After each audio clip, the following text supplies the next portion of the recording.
So you've hit your 60s and are ready to dazzle your taste buds with some mouth-watering homemade meals, right? Well, I've got a lineup of recipes that every food-loving soul needs to know, no matter the age. Ready to be the culinary star your family can't wait to brag about? So you have a pretty important party coming up soon, and you need to spice up the palate, break away from the regulars you always have, and introduce something new.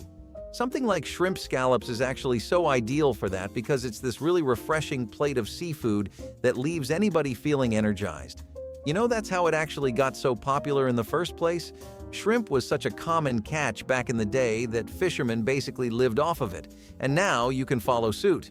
They would make all kinds of economical dishes thanks to their near-infinite supply of the stuff, though, and shrimp scallops was one of them. It's a good way to get some protein in your diet, too, and the best part is you can really just put your own spin on it. Like parsley over thyme? Go for it. Need a hot chili sauce?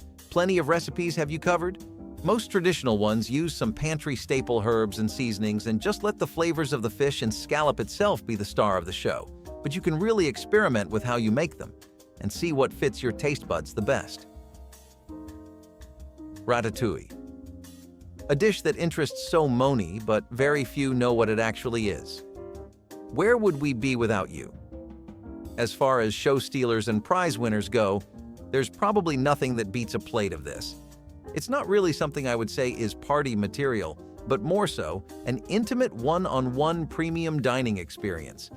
The kind of dish you eat really slow, take your time with, and get to know. You feel me? It's just as captivating as the movie might have led you to believe, and it tastes even better than it looked in the movie, no disrespect to the amazing work of the animators. Though that's what we most commonly associate it with.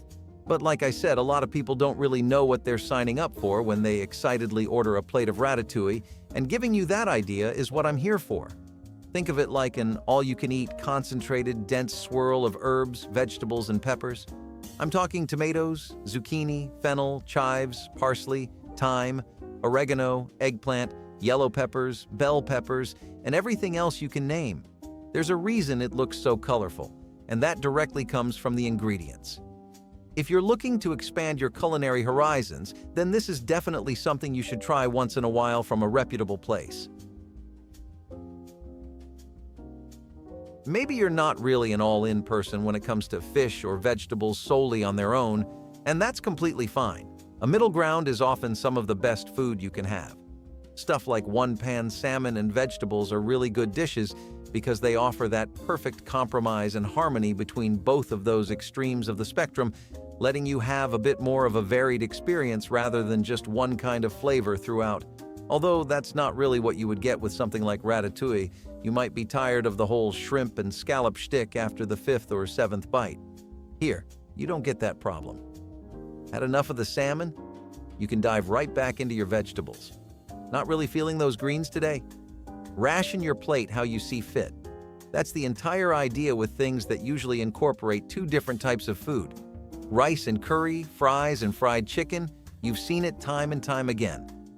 Plus, the ease and convenience of making your whole meal in one plan can't be understated on a busy day. Now, those are all some pretty typical plates of food. I'm sure you've even had your fair share of them, or you might even be at full capacity. Let me show you one that you won't see coming. And I don't blame you, because hearing the words tomato tart raises my eyebrows out of curiosity and fear too. I like tarts, and I definitely love tomatoes. But the two together is like when your favorite artists collaborate on a song that just misses the mark everywhere.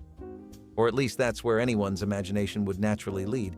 But this pastry made with ripe tomatoes, goat's cheese, and caramelized onions and garlic actually challenges that idea a lot. As far as seasonings go, you really don't need a lot. The main selling point of this dish is clearly its simplicity and how it lets you get away with a stress-free meal. Plus, if you're one of those people that get overwhelmed by too many textures in their food, then you'll probably love this one. You bake the tart just about how you would any other, but be prepared for a tart experience you haven't thought of before.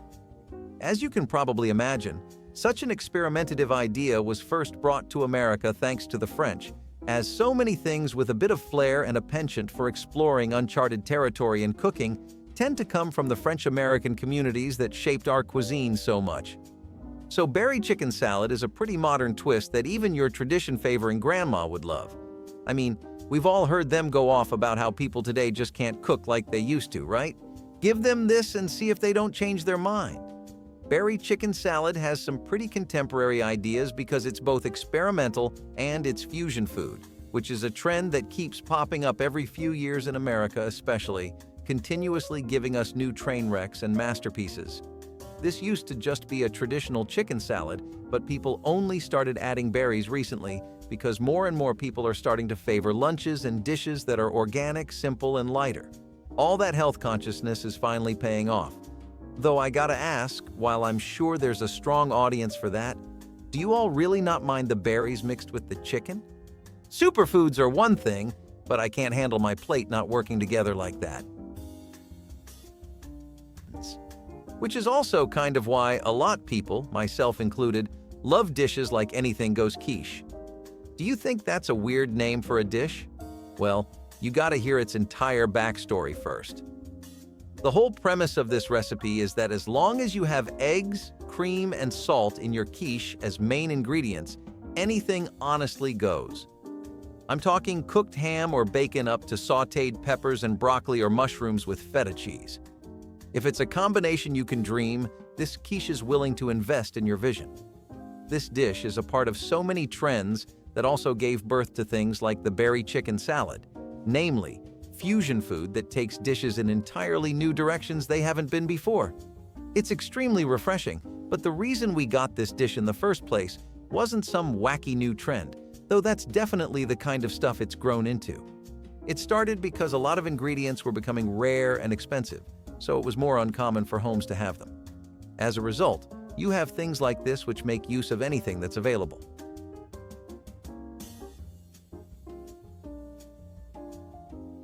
Okay, that's more than enough experimental food. Time to go back to the tried and tested basics like Southwest-style stuffed sweet potatoes.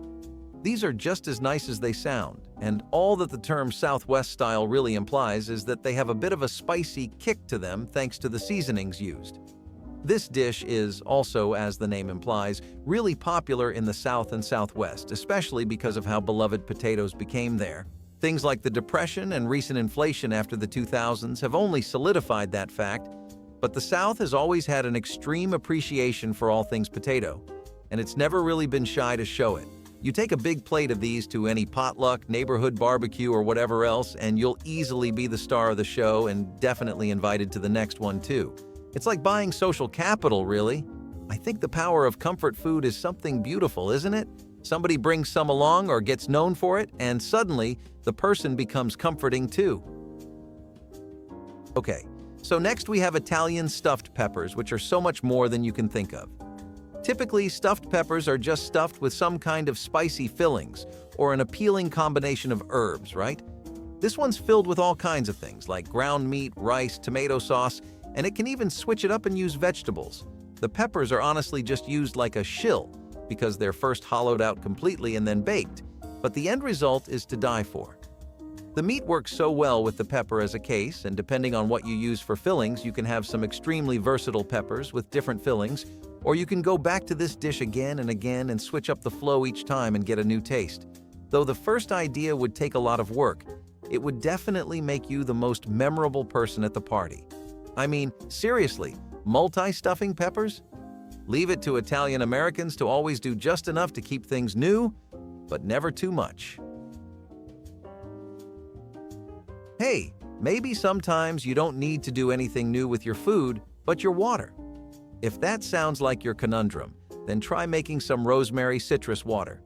It's an extremely easy fix, and it's a world of difference, so what do you really have to lose? While technically speaking it's more like a non-alcoholic drink, you can really just think of it as a sparkling cocktail. This combines citrus and rosemary with sparkling water usually, and that's pretty much it, but you'll feel like you're drinking water for the first time ever thanks to this.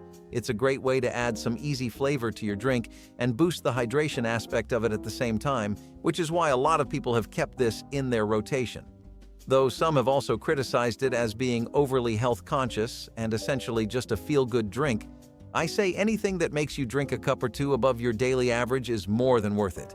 Plus, it's not like it's a 10-step plan. You just add some citrus and rosemary with your water and you're done. If you need to hydrate every day, you honestly might as well have some fun with it while you're at it. Europe and its main cities and countries aren't the only places American food tends to draw from. A big source of inspiration for us has actually been all the wonders you can find in the Middle East. This time, from the Balkans, a staple of Greek cuisine, and an extremely lovely baked dish, we have moussaka. One thing about either the Middle East or Southeast Asia is that they really know how to make use of an eggplant. Far better than Americans do, really. This creamy eggplant-based dish proves that sentiment. I mean, where else do you go to get tomato sauce, a bechamel sauce, and ground meat with eggplants all in one? The dish can also take on different forms depending on how you like to eat yours. You could have a pot lined with eggplant skin, or you could have it thinly sliced and fried. People have compared the test of moussaka to a lasagna but without the pasta, and more like a much more exotic version of the classic dish.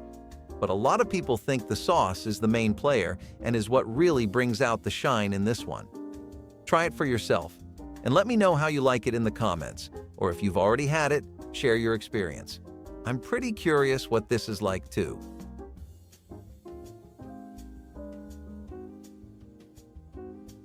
Do go back to some all-American classics though, and ones you can make a lot more reliably. You have poppy seed chicken, which is an extremely homely southern casserole. It's the go-to for families when it comes to diners, potlucks, or Saturday casserole nights, so you can only imagine how good it tastes. Where did this really start though? In the 1980s and 1990s, when the idea of a casserole was on everyone's mind and was honestly the only dish that families would reliably make every day. The rest of the time, they had gotten used to convenience food culture thanks to canned items and would instead snack on those or make easier dishes, or they'd just grab some takeout since everywhere you'd go a new fast food chain was popping up. All that chaos resulted in a big lack of homemade food though, and you know what they say, the best way to appreciate something is to miss it. People wanted their casseroles back, and this dish is some pretty crystal clear proof of that. Of course, one type of anything tends to get old after a while, even if what we're talking about is an honest-to-God cassie. People usually kept a few variations around, like chicken and wild rice casserole. The wild rice aspect really added to this dish and gave it a spin that wasn't there before, and it was thanks to regional food customs that were there since the times of the Native American tribes. They would typically always use wild rice as it was indigenous to North America, particularly around the Great Lakes region, and as a result, this casserole became a regional specialty over there. You go up to the north, and everyone will be singing wild rice's praises. It can do so much for a simple chicken casserole thanks to its earthy flavor profile and texture, and that doesn't even get me started on all the other seasonings and toppings that make this a knockout dish. If you want to spice things up or take your casserole dinners in a new direction they haven't been to before and your family hasn't tasted yet, then you need to try this out. It's got everything you'd need and then some, so give it a good shot. It's simple enough to make too, as all the best casseroles are.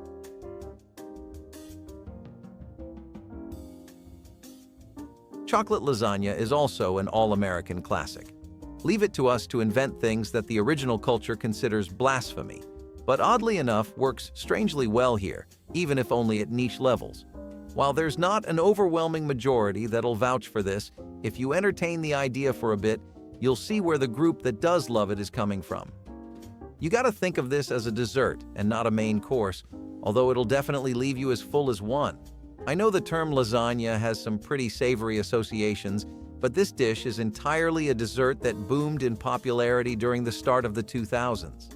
For some reason, there was a trend of no-bake recipes which started really taking over, and this dish emerged out of that period. It takes a cookie crust that's usually made from crushed chocolate sandwich cookies and then a sweetened layer of cream cheese, before sealing that even further with a chocolate pudding layer and finally topping it off with whipped cream like Cool Whip. This dish is easy to make and doesn't take a lot. Plus, it looks really visually appealing with all the different calories, but wow, it's really up there in calories. Speaking of desserts, how about some candy to wrap things up? Mrs. Floyd's Divinity is a pretty grand-sounding name for a candy, but when you have one that tastes good, it starts to make sense. It's more or less the quintessential holiday treat in the South, and the divinity is a soft candy with a cloud-like texture thanks to it being a mix of corn syrup, egg whites, and vanilla. The thoroughly beaten egg whites give it that airy texture. The vanilla gives it a flavor you can't not adore, and the crispy outer shell gives it the perfect crunch to open all these flavors with. Unfortunately, the name is just that. There's no real Mrs. Floyd I could trace this back to, but the dish is called that in cookbooks and community collections of recipes. Maybe there was one, but she just never got her name spread, despite making recipes that entire neighborhoods live off of? If so, that's pretty iconic. Whoever she is, she really knew how to make some amazing candy. I mean, it's hard to come upon something that works this well and takes barely any effort. Isn't making your own candy at home a bit of a flex too? So far, we've had culinary influences from the hearts of European cooking and the finest of Middle Eastern cuisines, but we've only dabbled a little bit in what Asia has offered American eating. Pork noodle stir-fry is something we've all grown up alongside, but did you know that it was thanks to the original wave of Thai-American and Chinese-American immigrants that this first became really popular? Stir-frying in general is something that's very commonly associated with Oriental flavors and cooking, but this dish takes that to a whole new level. It's one of the first things you think of when you start to plan your dinner around Chinese takeout, and it's one of the best moneymakers present on menus. Some thinly sliced tenderloin or even ground pork, medium to thick noodles, and some vegetables like peas, bell peppers, and bok choy for some colorful taste variation. The aromatics infuse the oil with some much-needed vibrant flavor and wrap up the dish in a perfectly neat little bow. If you're an avid noodle lover, you have to try this one out sometime.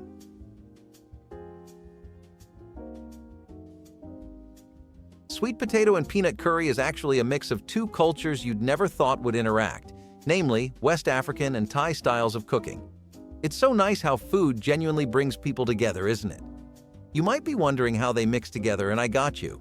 So, in West Africa, peanut curries and stews are already a local staple and are made with all sorts of ingredients. They're not on the same level in Thai cuisine, but they are definitely a pretty noticeable part of it. Now, that's the common ground for these two to interact, but where they really work well considering the context of their interaction. Both of these flavors and styles of cooking from different ends of the world are meeting together in Southern America, and what did we establish earlier about that region of the country? They do not play with their potatoes. As a result, you have a regional hit that blends the different kinds of cuisines people have left in the country, alongside the regional specialities that some states have developed for something that's deeply American, comforting, and fantastically delicious.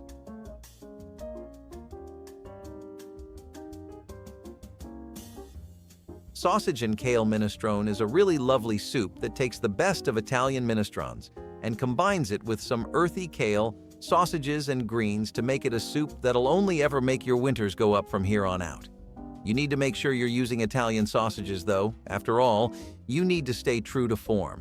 The kale itself is extremely healthy, but not really something that goes down the hatch too easily.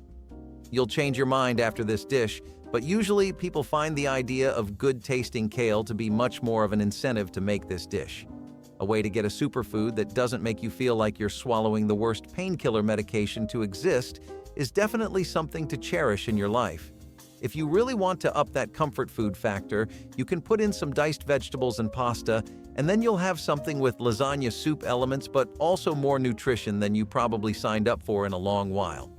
Your body will thank you, your taste buds will be confused, trying to process how something you aren't the biggest fan of is suddenly tasting so good, and your wallet will be happy that you decided to eat in, and healthily too. If you want a recipe that's purely from the United States of America, then you can't go wrong trying to recreate some cowboy stew. So this thing likely has its biggest roots in ranch cooking from the time of actual cowboys. Back then, cooking was characterized by being easy to prepare over a fire, since that was typically how most cooking was done back in those times. The ingredients also had to be accessible, since cooking over a fire usually meant you were eating outdoors. There were some canned goods available that could be a part of this stew, but if you sourced your ingredients locally, that would be even more ideal. It was a practical and resourceful meal that also used some chili and in the end became known for being a pretty rustic and rugged but comforting and warm stew. It was one of the best ways to get stew in your diet, really, and though it's faded into the history cookbooks as a remnant of our cowboy past, this is still something you can whip up and eat on a boring weekday or during the winters when you need to feed the whole family, but don't feel like appealing to everyone's specialized orders. Mostaccioli is an Italian-American baked pasta that's just the perfect thing for any kind of family celebration or holiday dinner. It's heaty, cheesy, and it's perfect for penny pasta lovers. I don't know about you, but to me, that's a pretty good deal. The funny thing is, you hear the word mostaccioli, and suddenly you start thinking about what level of fine dining you've stepped into, but the word actually just means little mustaches in Italian. It's named that because it makes use of short pasta, and this one in particular is like a tube with smooth edges. This is a really common pasta in Naples, and most of the first or second wave of Italian immigrants came from there, so they brought along all their pasta-making secrets with them. We couldn't be more grateful as a nation too, because seriously, I don't think anyone does pasta in the world like the Italians do. They just know how to make it work every time. As a dish, it's really got some star power, because it knows how to pull in a crowd and keep them coming back for seconds and thirds, and that's a lot more than you can ask of a pasta dish, but it really doesn't stop there. This is also so easy to make because all it takes is ground Italian sausage or beef cheese and a tomato sauce. Fish tacos are more or less what you'd think they'd be. However, don't let that stop you from making them into everything they can be too. What I mean is, people usually hear tacos and they stop there. It's just a snack. It'll taste good, it's reliable, and tried and tested, but it can't be more than a side at best. You put in a less popular variant into the conversation like fish tacos, and that opinion only gets stronger, but fish tacos definitely have main character potential living within them. You drizzle some lemon, the right spices, a lovely hard tortilla shell, and some sour cream, and you're actually looking at a pretty fantastic standalone dish that works just as well as any main course would. Plus, again, crowd-pleasing is the name of the game here. This dish is easy to make in batches and really knows how to captivate an audience. Plus, it's perfect for having a conversation over, which makes it work even better as party food.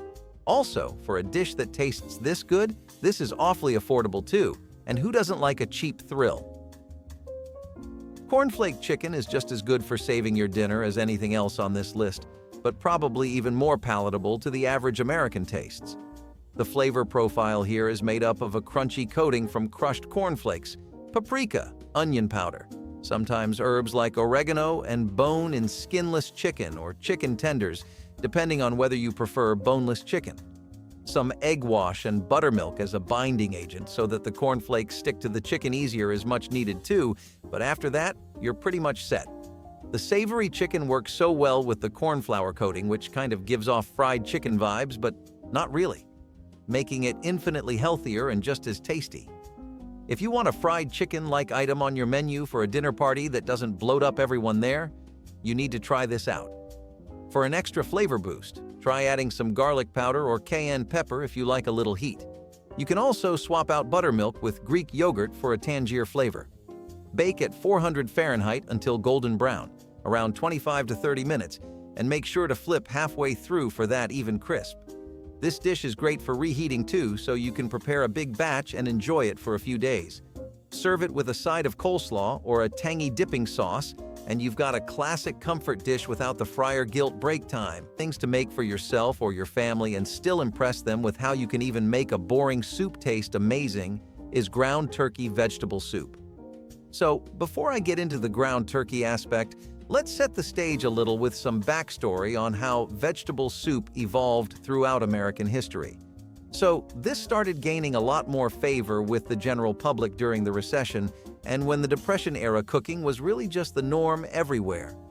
Following the crash that caused the Depression, most ingredients suffered terrible price hikes and just became largely inaccessible to the general public. As a result, people started to live off of bare-bones variants of vegetable soup. But when things settled down later eventually, they started to use more and more greens for an aromatic soup that really glowed on its own, with just a healthy roster of greens. To make it then more accessible, a protein element was introduced with things like ground beef and ground turkey, and the combination here is just amazing. It works so well, and the savory tastes of the turkey with the slightly sweet vegetables, thanks to being braised in the soup, give off a unique experience that's perfect for the colder months. Sometimes a soup just might not make the cut for what you need, and in cases like that, you need a crowd pleaser. I have the best one for you too. Please welcome grilled huli huli chicken. It's going to save your barbecue every single time from now on. This is a harmony of savory and sweet because it has this extremely charismatic glaze, and I know that's a weird way to describe a glaze, but trust me, this thing enchants you. On top of that, the smokiness from the grill gives that sauce the perfect sidekick, which makes it an extremely good dish for any kind of barbecue. And the tropical but tangy flavors from the citrusy and herb-focused seasonings give it the perfect contrast. Plus, you can have all kinds of variations with this. You can have spicy huli huli chicken by adding some fresh chopped jalapenos, or making the marinade that comes with the original recipe much more spicier with some red pepper flakes or chili sauce. You can even have it on skewers, or if you want a vegan option, go for tofu instead of chicken. If you really want to cash in on the whole tropical vibe, then you can mix it in with some coconut rice for a complete Hawaiian experience. So you have your main dishes planned out by now, but maybe you need a slightly less heavy one. In that case, I have turkey scallopini for you, which is the perfect dish, because it doesn't tax your stomach too much, but it leaves you feeling like you just had the time of your life. As always, if it sounds Italian and focuses a lot on organic, simple arrangements of ingredients, it's probably Italian. This time around, we have veal, lemon, butter, and as most things Italian, white wine. Can't ever eat something from there that doesn't involve wine in some way or the other.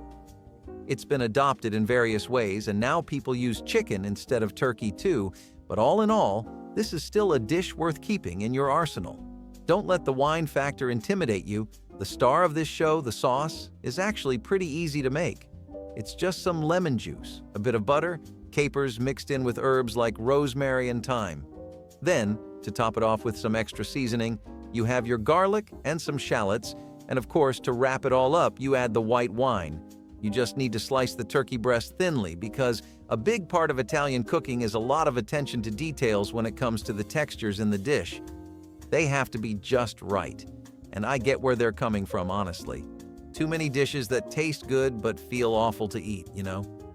You can spice this up any way you want with things like mushroom turkey scallopini or add some heavy cream to get an even more velvet-like sauce. Experiment with different ways of making it, because most communities have adapted their regional and local preferences into the traditional way of making this. I'm going to end this list with a perfect party appetizer that'll set the tone perfectly for any kind of event. Skillet nachos are traditional, delicious, and more or less perfect for appetizer purposes. The biggest draw when it comes to this style of nachos is that they are so insanely customizable. You can have a barbecue chicken skillet nachos platter on the same table as a vegan skillet. The nicest part? They'll both end up finished because this dish can incorporate a wide variety of ingredients perfectly. Some dishes, like ratatouille, are specialized recipes that really focus on attaining one kind of experience. Some dishes, on the other hand, like this one, are more format-based dishes. They work off of the well-accepted format of nachos, and as a result, they get to play around with all kinds of flavors, ingredients, and styles. You can put in core, mushrooms, and zucchini, or put in barbecue sauce, diced chicken, or even ground beef. It really depends on how you like to eat your nachos, and you can appeal to any kind of taste palette with these easily. Plus, they're extremely easy to make. Once you bake them with the cheese, you get the perfect harmony of textures too. A crunchy exterior and a gooey interior is like a holy law in cooking, because it just always works. I know for me, no good dinner party or potluck or feast goes without nachos, but what about you? What was your favorite from this extensive list? Are there any kind of appetizers you prefer over stuff like this? And if so, what are they? I think a lot of Americans can agree that nothing beats a plate of nachos, but I'm curious to see how you all start your parties. Fried potatoes and onions were a 1920s classic, especially during the recession, which made it very difficult to get most basic ingredients. You could forget about buttermilk pancakes or nice cuts of steak. People were lucky enough to scrounge up enough potatoes for the week. However, the same mashed potatoes 5 times a week can get pretty dull, so people had to find all kinds of ways to spice things up that involved more than just a tad more black pepper. What they found out was that cutting potatoes into cubes and frying them with onions along with some bread made for a phenomenal combo, and if they had the oil to spare, it created a better texture for the dish. This was affordable enough that people could have it without worrying and tasty enough that it would ease your tensions for a while. Bologna and cheese sandwiches were sandwiches that you could pull out of the refrigerator and have nobody raising any eyebrows, only happy smiles and eager stomachs. Bologna spreads were not too popular in America until the 70s when they first properly started picking up some steam. People got on the bandwagon once bologna and pepperoni pizzas started becoming regular takeout options in states like New York and Chicago. If it works on a pizza, by the laws of nature, it must be tried on a sandwich or burger too. We are not sure who came up with that rule of thumb, but they were really onto something, because this made for a great sandwich that was a meal people ate when all there was for dinner was sleep. While a lot of those cheeses and spreads got discontinued now, we would love to try an authentic sandwich from the 70s because it sounds right up our alley. So cranberries make another guest feature on this list with apricot cranberry bread, which was another baked delight that people often had during the holidays and Christmas in particular. You might be starting to wonder why all the obsession with cranberries and Christmas? Is it something like mistletoe where it just has to be there? The answer is a bit of a yes and a bit of a no. See, the thing about America is that there are very few fruits that are native to the land and are commercially grown, cranberries being one of them. Given how they usually sprout during the winter season, people started symbolizing cranberries as a full American harvest, signifying a complete year. So you get all kinds of cranberry-oriented goodness like apricot bread, which goes incredibly great for comfy Christmas brunch for friends and family. Broiled shad was a staple on American dinner tables, especially during the spring shad runs. Shad is a type of herring, and it was plentiful along the East Coast, making it an accessible and popular choice. It wasn't just a dish on our tables. It was a bonding experience for big families who'd gather for meals centered around this particular fish. Now, the best part about this fish is that it was considered flavorful enough not to require sauces, herbs, or spices. A filling of breadcrumbs was enough to add some crispiness. This fish could be boiled, filleted, fried in butter, or baked. Traditionally, a little vinegar was sprinkled over it on the plate. In the eastern United States, roe shads were prized because the eggs were considered a delicacy. These were typically broiled alongside the fish and added a savory flavor to the mix. Now, you can't really have pumpkin bread is also a Christmas comfort meal that you can find just about anywhere, and it was all the rage during the 70s. Recipes were being published in issues of cooking magazines like Good Housekeeping, which was a pretty big deal then. Anyway, people knew exactly what to do with their winter pumpkin harvest as they preserved the best of the best for Christmas. Most people also seem to think that it originated in Native America or from the Pumpkin Bread Media Cookbook. Either way, let's go over the flavor profile of this delicious bread a bit. You can expect some earthy notes as you bite into what seems to be the perfect holiday snack to start your Christmas with, as well as buttery walnut flavors with a velvety texture. You have not seen experimental until you have seen a tuna and apple sandwich. Exactly what it sounds like and worse in reality than in your imagination, a tuna salad mixed with chopped apple slices on white bread. Yes, that is literally the entire concept. And no matter what the fusion food crowd tries to say, we are not trying it or buying into the hype. If only to satisfy the curiosity inside us and scratch that must-try everything itch, would we want this back. But strangely, people in the 70s had the opposite opinion. Cans of Pink Lady tuna and Farmer's Market apples were apparently their idea of a good meal back then. Do you think they were onto something? Maybe we are jumping the gun and should take a note out of their book about being open to new tastes. Let's say you have a more active lifestyle, and you want to do away with the pancakes and fried stuff for breakfast. You can always try out a classic recipe for oatmeal made with brown sugar and cream, which not only makes oatmeal a lot more interesting than it would be on its own, but ticks off the health boxes. You get your protein, you get your fiber, and you get your taste buds satisfied. Whether you are an adult or a kid, that is a pretty good deal, but especially if you are trying to cut some weight and get into the gym more regularly. Grandparents would typically be aware of that, or that kids would come around to the need of physical activity soon enough, so they would make sure their grandchildren had at least 2 or 3 bowls a week of oatmeal. It was pretty hard to get them to eat it though, so the addition of brown sugar and cream was a godsend. A Christmas dinner is only as good as the sidekicks that accompany the center stage dishes and really make that spotlight shine so much brighter on the main courses you spent all night and day working on. No side dish does that, as well as honey-glazed spiced carrots, which were the appetizer of choice for all the Christmas parties in the 1970s. Most people would take this dish into a savory route by adding Moroccan glazes, but during the 70s, America was in the process of rediscovering its sweet tooth.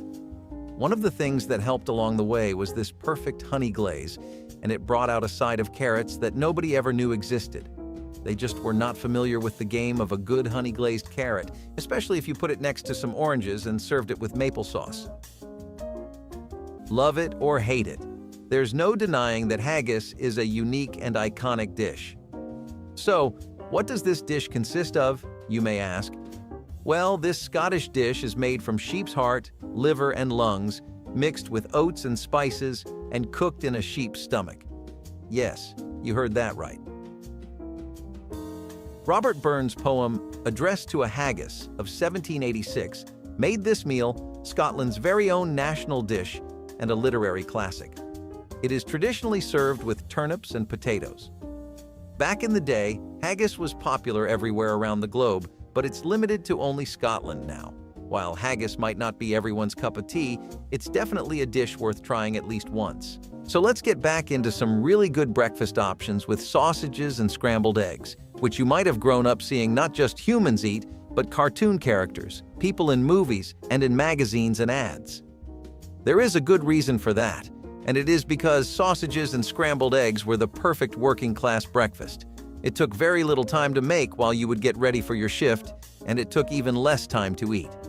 You will notice that most meals on this list try to strike a balance between taste and prep time, and that is because most of them are made with simple ingredients and recipes. Quick dishes that can help you get a breakfast in without needing you to stay half an hour or more in the kitchen. Top that off with some sauce or gravy if you have any leftovers, as gravy was a staple of many dishes back then, and you had yourself a solid meal. Braised oxtail is proof that our ancestors really knew how to make the most of every part of an animal. An oxtail typically weighs around 8 pounds and is skinned and cut into shorter lengths for this Italian cuisine. This meat is slow cooked in red wine and braised with vegetables such as carrots, tomatoes, and even lima beans. Oxtail is packed with collagen, so this dish was also used by many women of the Victorian era for younger-looking skin. Many women used to throw parties just to serve it. They took eat your skincare to a whole other level. While the word once meant only the tail of an ox, today it can also refer to the tails of other cattle. Today, this dish is a gourmet delicacy, but back in the day, it was every middle-class worker's dream. The next on our list are some classic country fried steak and eggs with a breadcrumb twist that gives this staple meal a new personality with an exciting crunch. Think of it like eating a slightly crispier steak. Depending on how much breading you choose to use with the steak, the result is a steak that is not chewy or one that needs to be torn rigorously, but one that simply falls apart in your mouth very smoothly. When you pair that up with the delicious gravy that would work just as well with some mashed potatoes as a side, you get one of the 90s best hits. For good reason too, it is hard to make a dish that takes care of everything in one fell swoop. You have your nutrition ticked off, it gets you full. It is not too expensive to make, and the kids love it. One has to wonder what more you could ask from a dish. Speaking of garlic bread, it would often go great with some stuffed mushrooms, but they were good enough to stand on their own as a Christmas dish too.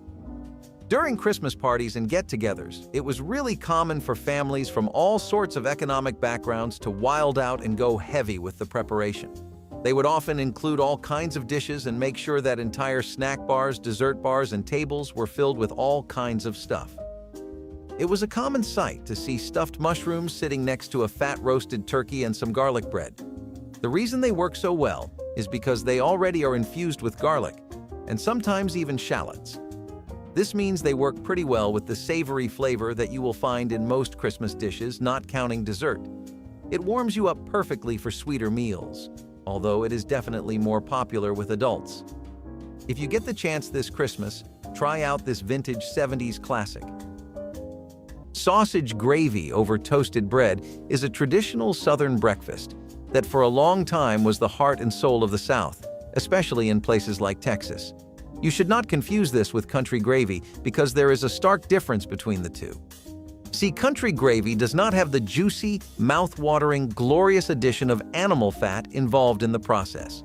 Sausage gravy, on the other hand, uses loose pork sausages, and once the meat is rendered, it takes the fat and mixes it with flour to make the roux and thicken the gravy. You pair that up with some perfectly golden brown toasted bread, and you are in for a world of culinary delight. The best part was that you could amp up the smoky sausage flavor by just adding more sausage to the gravy or keep it toned down for a milder taste. Either way, an incredibly yummy and economical breakfast. French onion soup gained popularity thanks to the dedicated efforts of Julia Child. Her cookbook, affectionately titled Mastering the Art of French Cooking, due to her love of French cuisine and what it did for food in America, had this dish as one of its classics. When people think about who made this dish rest on the tip of your tongue, or one of the ideas your mind flashes to immediately when asked about lunch plans, people seem to think of her first. Even on her television show, there would be actions of her whipping up some delectable French onion soup. The recipe was based on caramelized onions in this rich, beefy broth, and Julia Child was not the only one who saw the appeal. During the Kennedy administration, French food in general saw a big increase in fame and national interest thanks to the Kennedys' never-ending appreciation for French food. With a history as rich as the flavors you will find when you take that first sip, it is no wonder this became such a trendy choice for Christmas, though it does not have the same pull today with the people. Here is one for our fans who love ranch-style eggs and cannot go without them. Huevos rancheros was an incredible dish that would be served on Mexican rural farms and was very popular in Latin American communities. It was a conventional egg dish made in the style of traditional large mid-morning fare. You can keep it simple and traditional with some fried eggs served on a charred corn or flour tortilla base with a spicy salsa, or keep experimenting. There are lots of options to play around with too, like Mexican-style rice, guacamole, and avocado. This takes a bit more effort than anything else on the list so far, but if you are willing to put in the work, you will find an egg dish like none you have ever had before. Cioppino is a dish that not many Americans know about today, but one that had a massive chunk of the spotlight in the 70s and some pretty strong roots in the country overall. It was a deep tradition of the West Coast and Italian-American communities.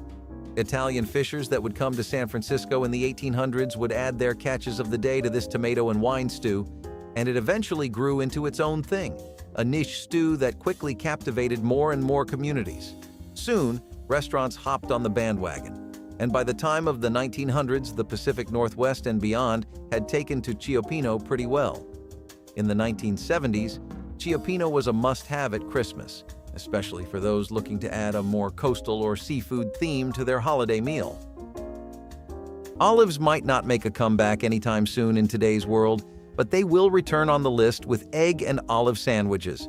Like we said, olives were starting to get really hot as the ideal sandwich topping. Adaptable, flexible, and cheap is all you want out of an accessory to your sandwich. Like those fancy earrings that go perfect with your dress, olives and eggs went together like a Cupid-certified match made in heaven. People went wild around the mid-1970s for hard-boiled eggs and salted olives in their sandwich, green or black. Black olives got a bit more traction with eggs though, whereas greens synergized better with peanut butter. Would you ever try a sandwich that consists only of an egg and a fruit? By the way, you did know olives are fruits, right? Peanut butter and bacon sandwiches might be a little ironic considering what we just talked about, But one thing they most definitely are is downright delicious. We know you are imagining it as you watch the video, and that is okay because, honestly, same. Crispy fried strips of bacon lathered in thick peanut butter are enough to get anyone's mind going. In the 70s, peanut butter and bacon sandwiches were the standard American breakfast, and they may have even started the stereotype of the US being a nation of bacon heads. When you get to the plates of every household in 50 states, you can claim a piece of culture for yourself too. Peanut butter and bacon sandwiches remain in the Food Hall of Fame, and there was nothing like a fresh sandwich off the pan in the 70s. Corned beef and cabbage, a classic St. Patrick's Day dish, but did you know it was once a common comfort food? Known as salt beef in some Commonwealth countries, this American-Irish dish was a hearty protein source and a staple on the table during the 17th through the early 20th centuries. It was tinned along with sugar and spices during World War I and World War II when fresh meat was rationed. Cabbage brought in the right amount of nutrients, making this meal not just delicious, but also a healthy choice. While still popular in some circles, corned beef and cabbage aren't half as famous as it once was. But if you're ever up for some good old-fashioned cooking, there are recipes for this one all over the internet, and they're pretty easy to follow. And finally, we have stuffed lamb heart. This dish is another example of our ancestors' resourceful use of every part of an animal. This meaty meal also goes around with the unique nickname of love in disguise in many parts of England. While the origins are unclear, it first emerged in Kettner's Book of the Table in 1887 and took over Great Britain. The heart was cleaned, stuffed with breadcrumbs, herbs, and sometimes even minced meat, and then roasted or braised. This was a nutrient-rich meal which was a fulfilling delicacy after a long day of hard work. Though it's rarely seen today, lamb hearts are still common in many local dishes in South Asian countries. Who needs any introduction to the irresistible charm of spending the wintry holiday months with a basket of freshly baked garlic bread? Whether you order them from Pizza Hut or get them made in your home, garlic bread makes any Christmas plan that much more delicious. Let's get into the history of garlic bread in America a little too. So we know that it has been served in restaurants since the 1950s, and it would pretty much exclusively be paired with pasta dishes. Stuff like lasagna and spaghetti were common to serve some garlic bread with, but it was not until it became commercially manufactured in the 70s that the craze took off. Cole's Quality Foods first made their version of accessible frozen garlic bread in Muskegon, Michigan, and we have to say they struck gold. The brand was massively popular, and it kicked garlic bread up a notch. Now people would eat it as is minus any main dish to go with. A basic two-ingredient combo like meat spreads and cheese would continue making their mark with dishes like salami and cream cheese sandwiches. Salami itself was something that Italian-American communities heavily popularized in America around the early 1900s. Restaurants would take the trend and turn it into a surefire facet of American cooking in the 70s with easy and accessible ideas like salami and cream cheese sandwiches. If it works in restaurants, then the next step to making it a long-lasting memory is to make it simple enough for people to eat at home. Cream cheese, some salami, and white bread understood the assignment perfectly, and despite fading away later on, were a beloved sandwich. If you had any Italian family or were in a primarily European neighborhood, you could definitely expect to catch a whiff of these around the block. Maybe cheeses used to be stronger then? Either way, we would love to try this sandwich from the 1970s. Another thing that was an incredible classic during the 70s was baked ham with a brown sugar glaze. We cannot express how much the local townsfolk in places like Oregon and Alaska would love to make this, and it was especially popular in the South of America. People already had an obsession with ham, and the 70s was pushing it to the max, with things like Spam becoming even more popular.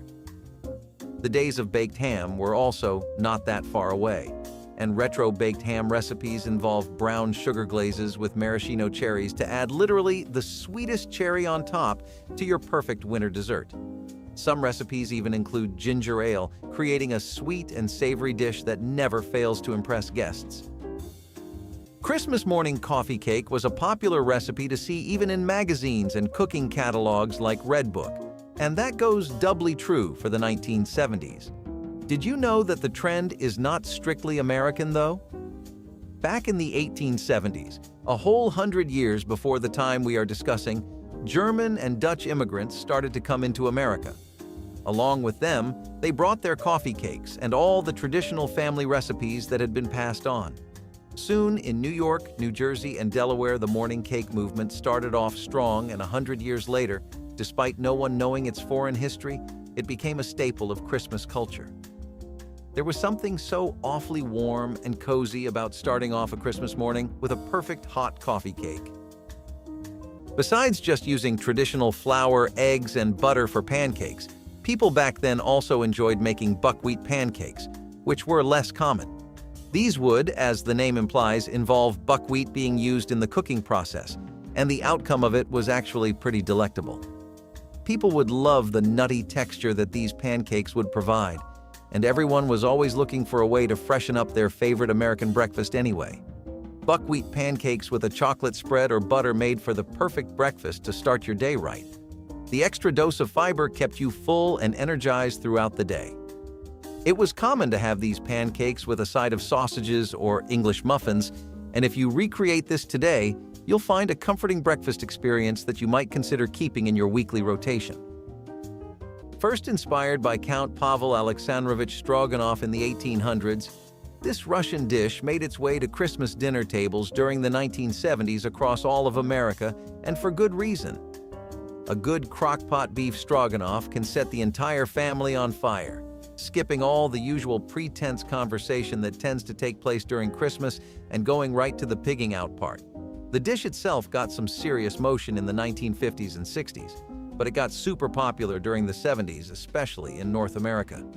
During that period, you could not go to a single household without seeing somebody laying out a fat plate of stroganoff.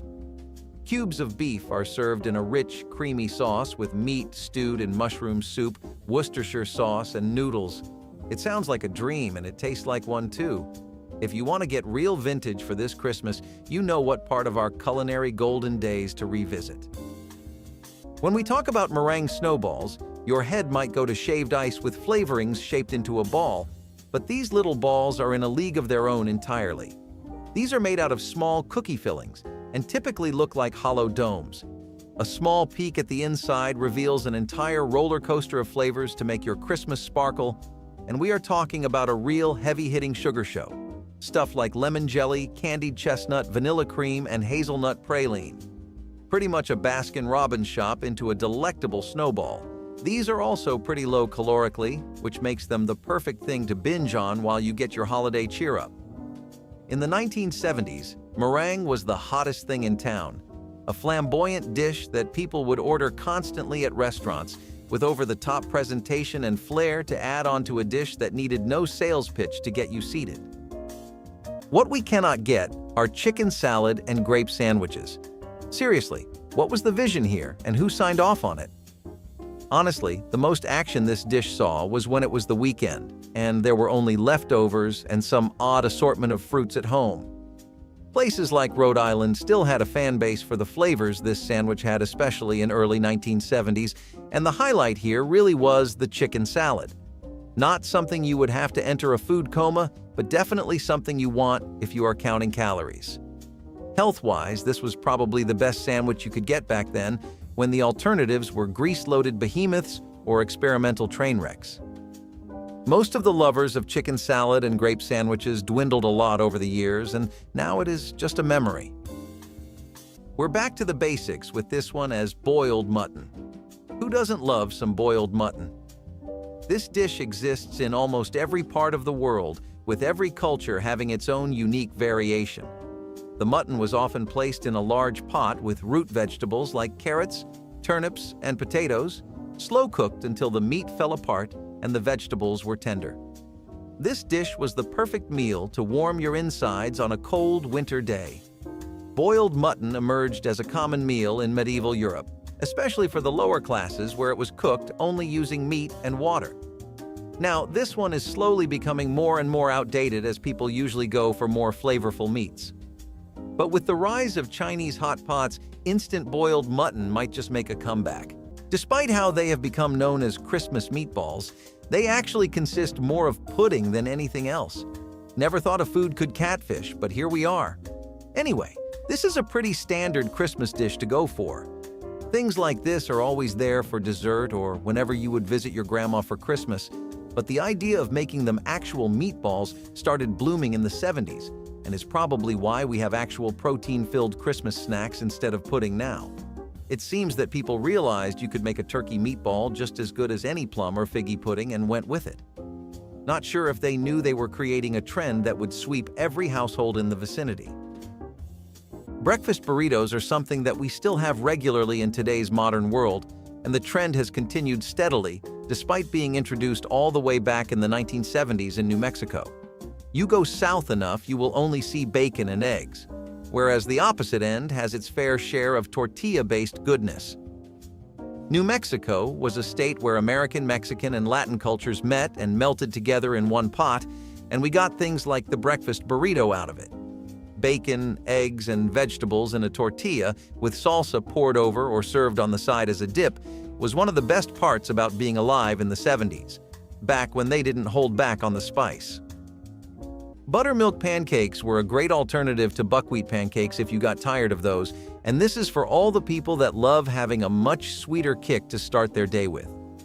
If you have never been familiar with the magic that some simple buttermilk can add to your pancakes, then you need to get yourself acquainted.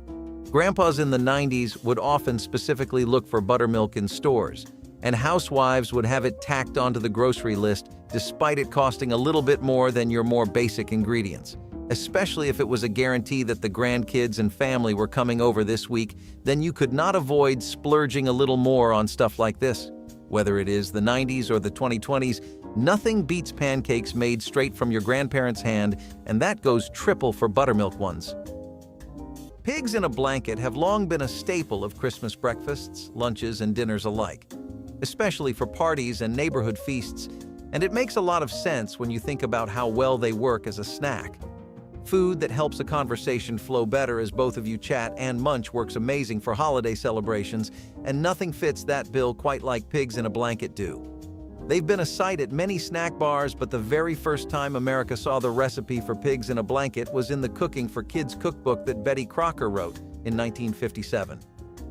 During the 70s especially, they were a sensation across the Midwest, and even if people would not have them for holidays, they would make it as a casual snack anyway. Sardine and mustard sandwiches are as basic as they sound and much better than you might initially give them credit for. Be realistic and think about a post-Depression era America where a lot of neighborhoods and homes were still reeling from the effects.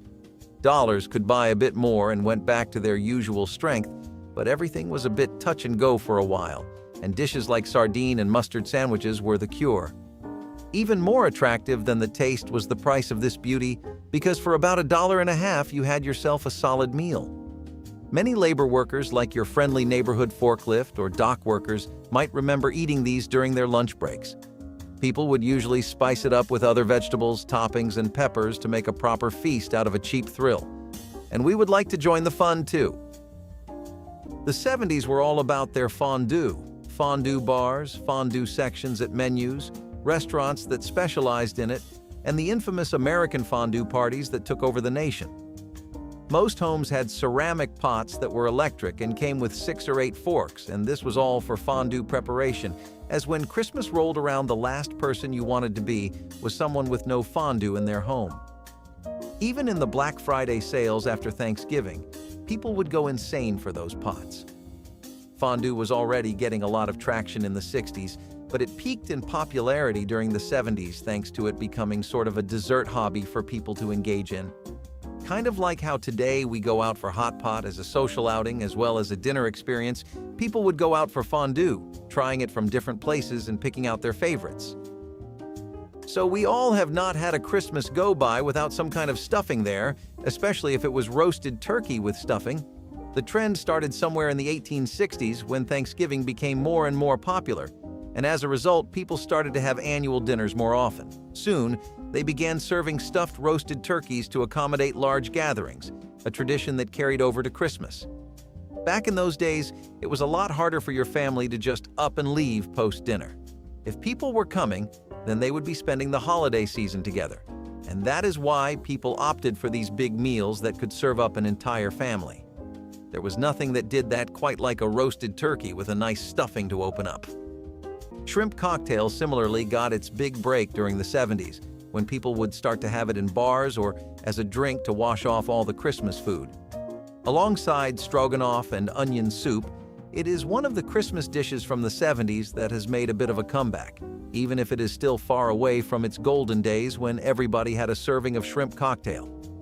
This appetizer involved tiger prawns that were boiled in their shell and then peeled. It had its biggest use like this tangy, sweet and savory hors d'oeuvre, and this lasted from the 60s to the 80s. As mentioned earlier, it has made a bit of a comeback in harborside restaurants, but its days as a household staple disappeared with the 1970s. Homemade recipes are truly something that all people should know. Was there any recipe that stood out to you? Comment down below and don't forget to like and subscribe.